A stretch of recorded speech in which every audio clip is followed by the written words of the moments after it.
انت عارف ان انت كل يوم بتختار لنفسك هتكون غني ولا فقير؟ اوقات كتير بتعمل كده وانت عارف، واوقات وانت مش واخد بالك. ده الفيديو الوحيد اللي انت هتحتاجه، وفي نهاية الفيديو ده هتعرف ايه القرارات اللي انت بتعملها بتأثر على حياتك وازاي تقدر تسيطر عليها. يلا نبدأ. اول حاجة بتعملها ان انت بتاخد نصايح غلط من ناس فقراء. انت اتضحك عليك من اجيال تانية بتقولك ان الطريق الحقيقي في ان انت تتعلم وتتخرج وتشتغل شغلانة بتقبضك كويس، صح؟ وكلنا اتعلمنا ودخلنا جامعات وكملنا في الكدبة دي، لكن اكتشفنا ان الحقيقة ان انت عمرك ما هتكون غني وانت بتشتغل عند حد تاني. انا عايزك تبطل تاخد نصايح من الناس اللي مش ناجحه في حياتها وتروح للناس اللي هم اوريدي في المكان اللي انت عايز تروح له. اما تاخد القرار ده هيكون حواليك ناس ناجحين اللي هم بعد كده هيكونوا اصحابك. من الاخر انت عباره عن اكتر 5 اشخاص انت بتقعد معاهم. انت لو قاعد مع 5 مديونين انت هتكون سادسهم. لازم يكون عندك مسؤوليه على وضعك الحالي. حاول تخرج بره السيستم اللي الناس كلها محبوسه فيه. ولو انت كل اللي بتعرف تعمله في حياتك ان انت تدوس على كام زرار على الكاشير، مش هتعرف تبعد قوي عن المكان اللي انت فيه. في طريقتين مهمين قوي عشان تعلي من قيمتك. اول حاجه ايه هي المهارات اللي عندك، تاني حاجه الناس مستعده تدفع كام على المهارات اللي عندك دي. وعامه يعني عشان تبقى عارف ان انت ما يكونش عندك مهارات ده بيبقى قرارك انت، فحاول تعمل وقفه لحد هنا وكفايه، وابدا اتعلم حاجه فورا. تاني حاجه هي ان الحظ مش استراتيجيه.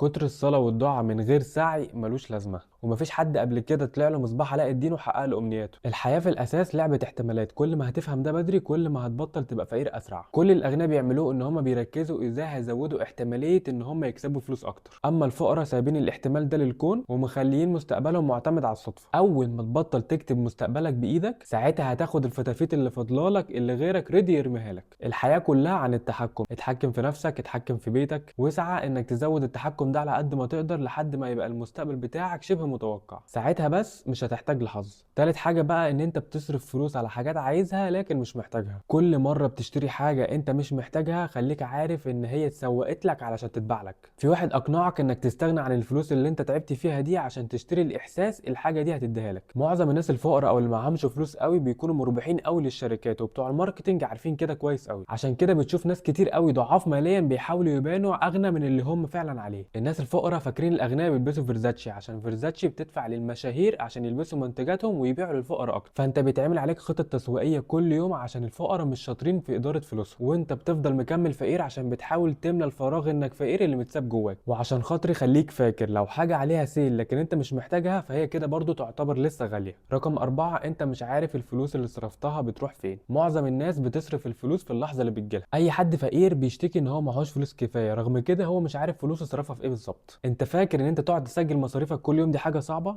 انت عارف ايه الاصعب؟ ان انت ما تعرفش يكون معاك فلوس بعد كده ولا يبقى عندك القدره انك تشتري الحاجه اللي انت عايزها. عايزك تفوق كده وتفكر انت صرفت قد ايه على اشتراكات ملهاش لازمه وحاجات انت مش محتاجها. الفلوس دي انت كنت تقدر تكون بيها مستقبلك وتكون بني ادم تاني خالص. الناس الفقيره شاطره ان هي تعيش بفلوس قليله او من غير فلوس خالص، اما بيقبضوا مرتبهم بيصرفوا فلوسهم بسرعه وبعد كده بيرجعوا لعيشتهم الاساسيه اللي هي انهم ما يكونش معاهم فلوس برضه. كل ده خوفا من ان هم الفلوس اللي جات لهم دي بطريقه ما هتروح منهم. كل المصادر بتقولك ان الحل في التخطيط وانك تمشي على بادجت، وايوه هو ده الحل النهائي. لكن كل ما الفلوس اللي داخله قد الفلوس اللي خارجه انت عمرك ما هتوصل لحاجه. احسب الفلوس اللي بتجيلك وامشي ورا كل مصاريفك وانت هتتفاجئ من كميه الفلوس اللي انت كان ممكن توفرها. خامس حاجه بقى، انت بتصرف فلوس مش معاك على حاجات انت مش محتاجها. ده اكتر كومبو مميت موجود النهارده. ليه بتصرف فلوس مش معاك؟ الديون والاقساط هي الطريقه الحديثه للعبوديه. اللحظه اللي بتستلف فيها فلوس عشان تشتري حاجه، الشركه اللي سلفتك الفلوس دي بتمتلكك وبتمتلك وقتك لحد ما تسد الفلوس اللي عليك زائد الفوائد.